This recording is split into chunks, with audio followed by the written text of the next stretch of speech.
स्वर्ण का सेवन तो शायद ही कभी हमने किया हो। हीरा तो ऐसे हो गया जैसे हम लोग कभी हीरा भस्म देखी ना हो। ये सब कुछ बॉडी को चाहिए और हम ये अपने शरीर को ये दे ही नहीं रहे। न्यूट्रिशन पूरा नहीं हो रहा, इसीलिए हम लोग दोस्तों बीमार हैं। दोस्तों नमस्कार, मैं हूं आयुर्वेदाचार्य जगजीत सिंह। दोस्तों हमारे शरीर को ना विटामिन्स भी चाहिए और न्यूट्रिशन भी चाहिए, मिनरल्स भी चाहिए। अब बहुत से विटामिन मिनरल्स तो हमें अपनी डाइट से मिल जाते हैं, हमें अपने आहार से मिल जाएंगे। लेकिन दोस्तों इसके अलावा भी हमें बहुत कुछ चाहिए जो हमारे शरीर को सुचारू रूप से चला सके। आयुर्वेद के अनुसार हमारे शरीर को सोना भी चाहिए, चांदी भी चाहिए, हीरा भी चाहिए, अब्रक भी चाहिए, लौह भी चाहिए और मोती भी चाहिए। कुछ मात्रा में रस सिंदूर भी चाहिए। और हमारी नसें ठीक रहें, हमें समीर पन्नग रस, मल सिंदूर या हमें शिलाजीत भी चाहिए। और दोस्तों इसीलिए शास्त्रों में वर्णन है कि हमें आभूषण डालने चाहिए, हमें सोने के आभूषण डालने चाहिए, हमें मोती के आभूषण डालने चाहिए और हमें हीरा भी डालना चाहिए। लेकिन जितनी डोज यदि हम आभूषण डालते हैं, जितनी डोज हमें जिस धातु की चाहिए वो उतनी डोज हमें नहीं मिल पाती। तो इसका अर्थ ये हुआ यदि हम 100% आयुर्वेद को माने, हमें भस्म रूप में इनका सेवन जरूर करना चाहिए। अब क्योंकि यदि हम इन धातुओं का सेवन नहीं करते हैं, हम लौह का सेवन नहीं करते, हम अब्रक का सेवन नहीं करते, स्वर्ण का सेवन तो शायद ही कभी हमने किया हो, हीरा तो ऐसे हो गया जैसे हम लोग कभी हीरा भस्म देखी ना हो। ये सब कुछ बॉडी को चाहिए और हम ये अपने शरीर को ये दे ही नहीं रहे, न्यूट्रिशन पूरा नहीं हो रहा, इसीलिए हम लोग दोस्तों बीमार हैं। अंग्रेजी में इसको बोला जाता है न्यूट्रिशनल डेफिशिएंसी। अब साइंस ने कुछ एक जो विटामिन्स हैं वो तो नॉमिनेट कर दिए कि हमें चाहिए, लेकिन इसके अलावा भी बहुत कुछ चाहिए जो सिर्फ आयुर्वेद ने डिक्लेयर किया है, आयुर्वेद ने ऑथेंटिकेट किया है, आयुर्वेद ने क्लिनिकली इस चीज़ को प्रूव किया है। और जो क्लिनिकल ट्रायल्स आयुर्वेद के पास हैं वो पूरी तरह से ऑथेंटिक होती हैं, ट्रू होती है, सच होती हैं, क्योंकि वो क्लिनिकल ट्रायल हैं वो ऋषि मुनियों द्वारा प्रमाणित की होती हैं। और ऋषि मुनि अंतर्ध्यान होकर देखते थे कि इस औषधि खाने के बाद हमारे शरीर पे क्या असर आता है। इसलिए जो आयुर्वेद की क्लिनिकल ट्रायल्स होती है वो बिल्कुल ट्रू होती हैं और वो बिल्कुल ऑनेस्ट होती हैं। और दोस्तों आयुर्वेद ये कहता है यदि आपको हाथी जैसा बल चाहिए तो आपको स्वर्ण भस्म का सेवन करना चाहिए। यदि आपको भीम जैसा बलशाली होना है तो आपको हीरा भस्म सेवन करना चाहिए। यदि आपको चाणक्य जैसा बुद्धिमान और शास्त्र ज्ञानी होना है तो आपको मोती पिष्टी का सेवन करना चाहिए, आपको अब्रक भस्म का सेवन करना चाहिए। आपको दीर्घ आयु चाहिए, आप बुढ़ेपे में भी बुढ़ेपे को फील ना करें तो आपको अब्रक भस्म का सेवन करना चाहिए, आपको लौह भस्म का सेवन करना चाहिए। और इसी जो इतना बड़ा ये विस्तार है ना दोस्तों आयुर्वेद का, ये कमाल का है।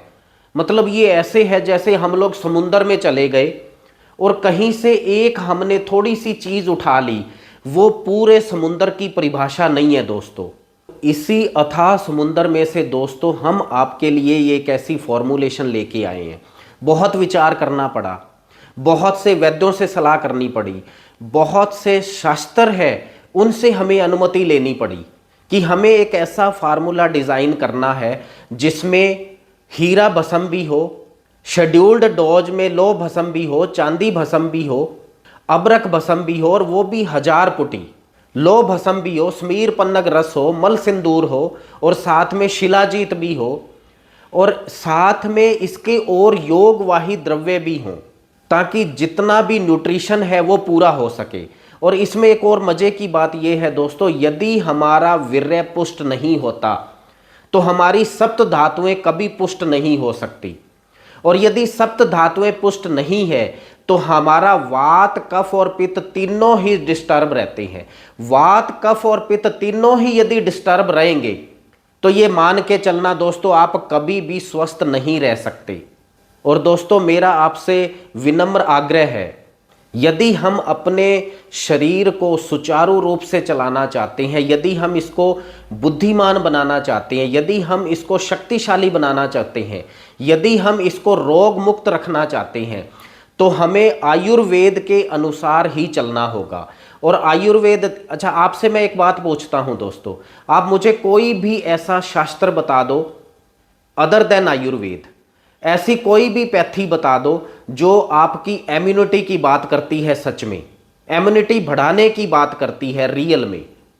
बातें तो बहुत सी और भी पैथी कर रही हैं, लेकिन आयुर्वेद ऐसी चीज है, आपको रोग हो गया है उसका भी निदान है, आपको रोग ना हो और उसकी भी पूरी व्यवस्था है।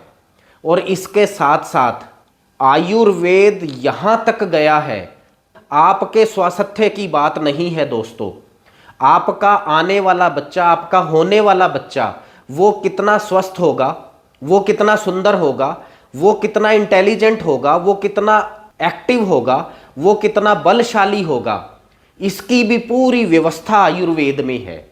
बाजीकरण औषधि इसलिए सब लोगों को रिकमेंडेड है आयुर्वेद के अनुसार कि यदि आप बाजीकरण द्रव्य सेवन करते हैं तो आपका वीर्य पुष्ट होता है, आपका आने वाला बच्चा वो ज़्यादा खूबसूरत होगा, इंटेलिजेंट होगा, बलशाली होगा, रोग रहित होगा, उसकी इम्यूनिटी इतनी स्ट्रांग होगी, उस बच्चे को हम कह सकते हैं ये केमिकल बच्चा नहीं है, ये आपका आयुर्वेदिक बच्चा है।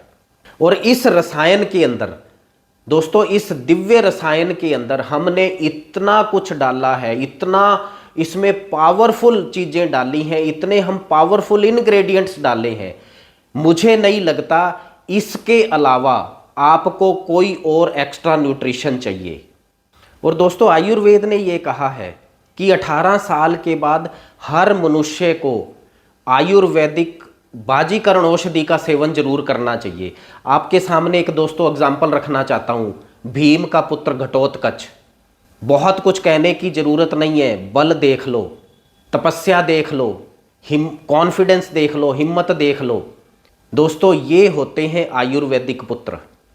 आपसे एक अपील करना चाहता हूं दोस्तों, आपसे एक रिक्वेस्ट करना चाहता हूं, यदि आपको बहुत अच्छी संतान चाहिए और वो संतान शारीरिक रूप से भी सुंदर हो और आंतरिक रूप से इतनी स्ट्रांग हो, तो आपको अपने पुत्र होने से पहले, अपनी संतान होने से पहले आपको बाजीकरण औषधियों का सेवन जरूर करना चाहिए। और दोस्तों यदि आपका वीर्य पुष्ट है तो आपकी सातों धातुएं पुष्ट होंगी। यदि आपका वीर्य पुष्ट है तो आप रस, रक्त, मांस, मेद, मज्जा, अस्थि, शुक्र, ये 7 धातुएं हैं जो आयुर्वेद में वर्णन है। ये सारी धातुएं कौन सी हैं? हमारे पांव से लेके सिर तक जितने भी हमारी बॉडी में रस निकलते हैं वो सब ये सप्त धातुएं हैं। जितने भी एंजाइम्स निकलते हैं ये सातों धातुएं हैं। जितने भी हार्मोन निकलते हैं हमारी बॉडी के अंदर वो सारे सप्त धातुओं में आते हैं। हमारा दिल की पावर, धड़कना, लीवर का काम करना सप्त धातु में आती है। हमारी अग्नि, पेट की अग्नि, हमारे इंटेस्टाइन का स्वस्थ रहना, हमारा गाल ब्लैडर प्लस स्प्लीन स्वस्थ रहना, हमारी आंखें स्वस्थ रहना, ये सब कुछ फौरी तौर पे बोलें तो ये सप्त धातु में आता है। और यदि आपका वीर्य बलशाली है, आप बाजीकरण औषधियों का सेवन करते हैं, तो आप अपनी जिंदगी बहुत अच्छे से निरोग होके उस अपनी जिंदगी को एंजॉय कर सकते हो। और यदि हम दोस्तों आयुर्वेद की 100% माने तो यदि हमारी सातें धातुएं पुष्ट हैं, हमारा यदि वीर्य पुष्ट है बाजीकर औषधि लेने के बाद, तो देखो आपको डायबिटीज होने का जो रिस्क है वो मिनिमम होगा, क्योंकि आपका शरीर स्वस्थ है, सातों धातुएं पुष्ट हैं, आपका वात, कफ, पित्त है वो डिस्टर्ब नहीं हुआ है। आपको शुगर होने की पॉसिबिलिटी मिनिमम होगी, आपको ब्लड प्रेशर होने की पॉसिबिलिटी मिनिमम होगी, आपको कैंसर होने की पॉसिबिलिटी है वो भी मिनिमम होगी। आपका जो विवेक है, आपकी जो सहनशीलता है वो एक्सट्रीम लेवल पे होगी। ये सब बातें दोस्तों कोई अतिशयोक्ति की बातें नहीं है। हम इसलिए हमेशा हिस्ट्री की बात हमें दोस्तों इसलिए करनी चाहिए क्योंकि हिस्ट्री हमें ये लेसन सिखाती है कि अब जो हमारा रास्ता है वो पूरी तरह से गलत है।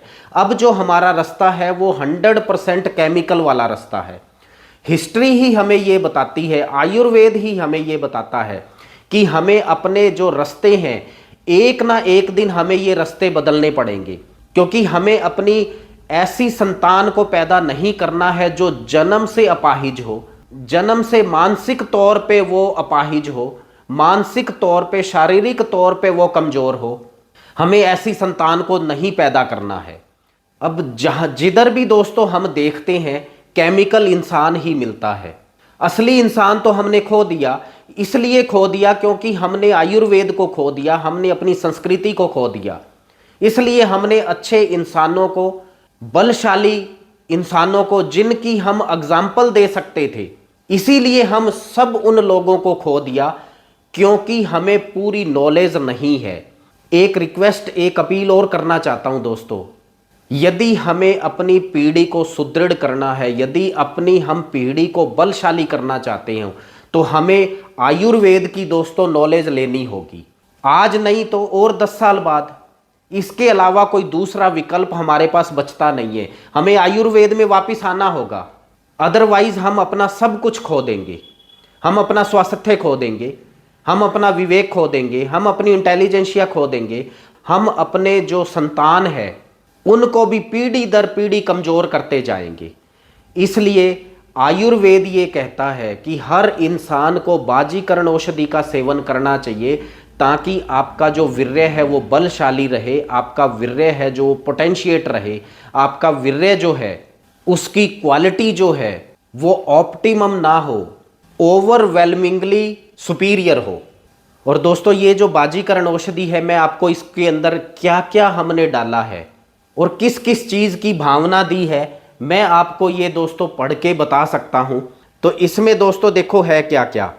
स्वर्ण भस्म 10 mg, पारद भस्म 10 mg, हीरा भस्म 10 mg, शिलाजीत 25 mg, चांदी भस्म 25 mg, अबरक भस्म 20 mg, शुद्ध मकर ध्वज 5 mg, मोती पिष्टी 20 mg, कर्पूर 10 mg, नाग भस्म 20 mg, वंग भस्म 20 mg, लो भस्म 20 mg, ताम्र भस्म 20 mg, समीर पन्नग रस 20 mg, मल सिंदूर 10 mg, प्रवाल पिष्टी 40 mg, मंडूर भस्म 40 mg, यशद भस्म 20 mg, जायफल 50 mg, जावित्री 50 mg, अकरकरा 50 mg, शतावरी 50 mg, गोखरू 50 mg और लौंग दोस्तों 50 mg।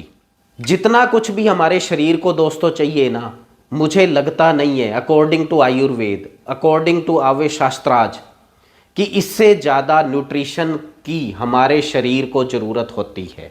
2 फॉर्म में आता है, एक तो ये कैप्सूल फॉर्म है दोस्तों, दूसरा ये पाउडर फॉर्म में है। जब भी हमें बाजीकरण औषधि का सेवन करना चाहिए, ये शास्त्र सम्मत है कि हमें साथ में वीर्यवर्धक औषधियों का भी सेवन करना चाहिए। वीर्यवर्धक औषधि के रूप में ये पाउडर फॉर्म है। आधा चम्मच सुबह और आधा चम्मच शाम को लेना है, प्रेफरेबली दोस्तों दूध के साथ या गाय के घी के साथ।